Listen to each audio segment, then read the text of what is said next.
Bonjour, bienvenue dans la Duel Academia. La Duel Academia, c'est quoi? C'est un ensemble de ligues qui vous permettront d'apprendre à jouer au célèbre jeu Yu-Gi-Oh! Duel Monster. Mais vous allez me dire, qu'est-ce que c'est Yu-Gi-Oh? Eh bien, Yu-Gi-Oh! C'est un manga créé par Kazaki Takahashi en 96 et publié en 37 volumes en France. Plus tard, en 98, arriveront, et 2000 pour la France, les jeux de célèbres cartes Yu-Gi-Oh! Duel Monster.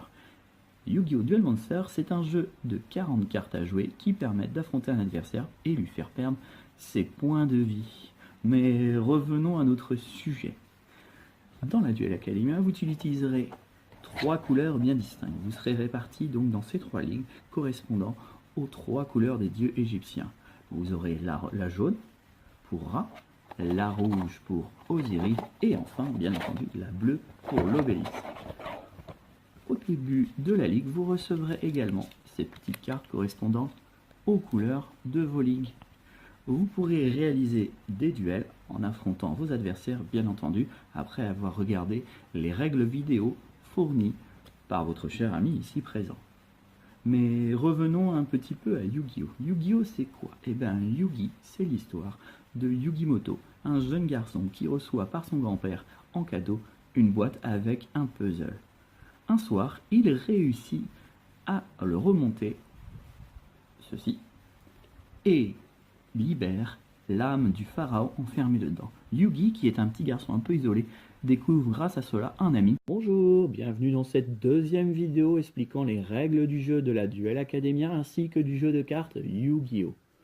En premier, nous allons parler du rang et de celui de sa ligue. En effet, à chaque duel réalisé par un des duellistes de la Duel Academia selon sa couleur, il permettra non seulement de gagner des points pour sa ligue, mais également pour son propre niveau de duelliste.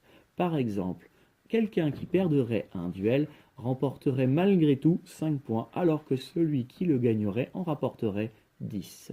Au fur et à mesure, donc, chaque duelliste pourra augmenter son niveau. Au bout du deuxième duel gagné, le duelliste concerné récupérera un goodies, comme par exemple un booster de cartes. Un booster, qu'est-ce que c'est? Eh bien, un booster, c'est un ensemble de cartes vendues dans le commerce qui permettent d'augmenter la valeur des cartes, mais également la complexité de son deck et aussi sa force. Ils sont généralement vendus par série de 3 ou de 5 dans n'importe quel commerce de jeux de société. Revenons maintenant au duel. Un duel se déroule en plusieurs phases, à savoir, il y en a 5. La première, la drophose. La drophose, qui veut dire piocher en anglais, permet tout simplement de prendre une carte supplémentaire au début de son tour, alors que normalement chaque joueur en tire 5. À la fin de son tour, bien entendu, il doit en rester maximum 5 dans la main, voire moins. La deuxième phase est la phase stand-by phase, qui permet éventuellement d'attendre et de réfléchir sur la stratégie qu'on va employer pour continuer le duel. La troisième, la man phase, permet d'activer les effets de certains monstres, voire des cartes magie et pièges concernées par cette phase. Ils sont bien entendu généralement indiqués en bas de la carte. La quatrième phase est la phase de combat, la battle phase, où l'adversaire pourra affronter son alter ego en fonction de la position de sa carte. De cette façon-là, la carte est en mode attaque, comme ça elle est en mode défense. Les points seront décomptés en fonction de la position et bien entendu de celui qui attaquait. Nous verrons ça bien entendu dans les règles prochainement, surtout sur les cartes de monstres sur la troisième vidéo. Et bien entendu, après avoir calculé les dommages liés au combat, viendra la end phase, la fin de tour, qui mettra donc fin au tour du joueur pour passer à celui de son adversaire et ainsi de suite jusqu'à la fin du duel. Il y a 3 façons de gagner dans le jeu Yu-Gi-Oh! La première est bien entendu de faire tomber les points de vie de son adversaire à 0. La deuxième est malheureusement de ne plus pouvoir piocher dans les decks étant ce tas de cartes qui est composé de 40 cartes. Une fois que vous ne pouvez plus piocher, vous avez carrément perdu la partie. La troisième est de réunir une combinaison spéciale, comme les cartes de type Exodia ici, qui permettent, si vous les avez soit dans la main ou soit dans votre main, de gagner directement le match. Parlons maintenant du terrain. Vous avez déjà ces 5 emplacements en haut qui permettent de mettre des cartes monstres, alors que ces 5 emplacements en bas permettent quant à eux de mettre les cartes de type magie ou piège. Ici la zone terrain, ici la zone fusion, et enfin la zone cimetière qui correspond un petit peu à la poubelle. Bien entendu, au début du tour, au début même du jeu, vous pourrez mettre vos cartes à cet emplacement qui correspond à la zone de deck. Il existe aussi des zones pendules ici et ici, mais nous ne les utiliserons pas pour la Duel Academia. Voilà, c'était donc la deuxième vidéo pour les règles d'explication d'un duel, de tours, etc. Nous reviendrons dans une troisième vidéo pour expliquer les fonctionnements, les types de monstres pour pouvoir continuer à apprendre les règles du jeu. Bonjour, bienvenue dans cette troisième vidéo de la Duel Academy. Aujourd'hui, nous allons voir les monstres. Mais quel vaste sujet! Il existe plusieurs types de monstres. Les normaux, les monstres à effet, les monstres fusion, les monstres XYZ, les monstres synchro et enfin les pendules. Nous allons maintenant passer à la présentation d'une carte monstre. Dans une carte monstre, il y a bien entendu son nom, son image, son type, son niveau représenté avec les étoiles, son texte avec effet si c'est un monstre à effet comme son nom l'indique, son attaque et sa défense, et enfin un numéro à 8 chiffres en bas qui pourra vous être utile après avoir gagné des duels pour éventuellement trouver une carte un peu plus rare et changer votre deck. Passons maintenant à la couleur des cartes. Il y en a plusieurs types. Les normales sont de couleur jaune. Les monstres à effet sont de couleur orange. Les monstres fusion sont de couleur violette. Les monstres XYZ sont de couleur noire. Les monstres synchro sont de couleur blanche. Et enfin, les monstres pendules sont vertes et oranges. Maintenant, voyons un petit peu les types de cartes de monstres. Les normaux n'ont comme seul effet qu'une petite description qui n'a aucune influence dans le duel. Les monstres à effet, quant à eux, influent énormément soit sur un autre monstre ou soit sur la partie en elle-même.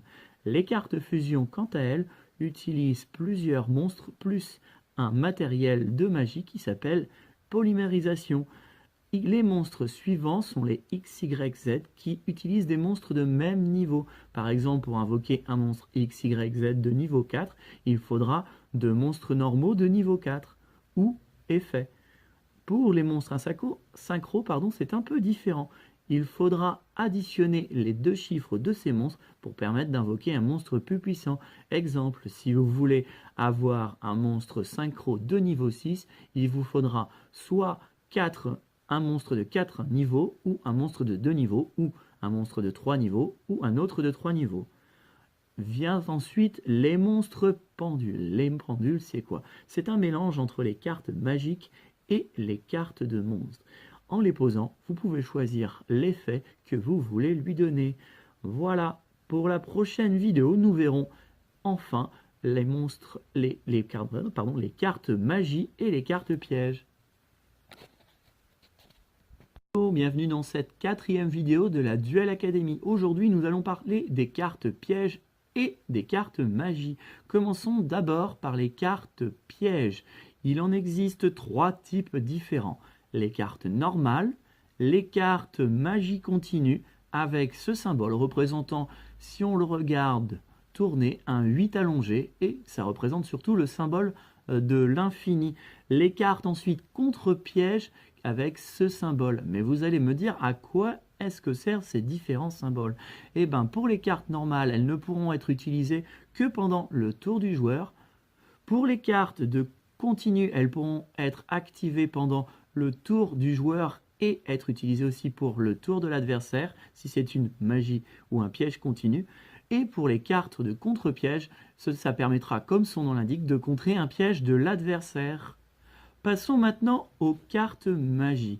Il en existe 7 différentes.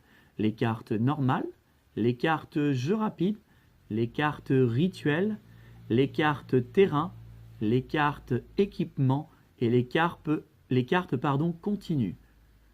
Les cartes par exemple normales, comme son nom s'indique, leur nom l'indique, ne pourront être utilisées exclusivement que pendant le tour du joueur. Les cartes jeu rapide s'activent à partir des conditions marquées sur celle-ci.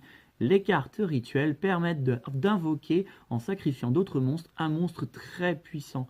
Les cartes terrain permettront, dans la zone terrain, de pouvoir activer et d'augmenter l'attaque et la défense de certains monstres. Mais par contre, ça affecte les terrains des deux joueurs, ce qui veut dire que si un joueur veut changer le terrain, il devra rajouter lui aussi à son tour une carte terrain pour modifier les effets de celle-ci.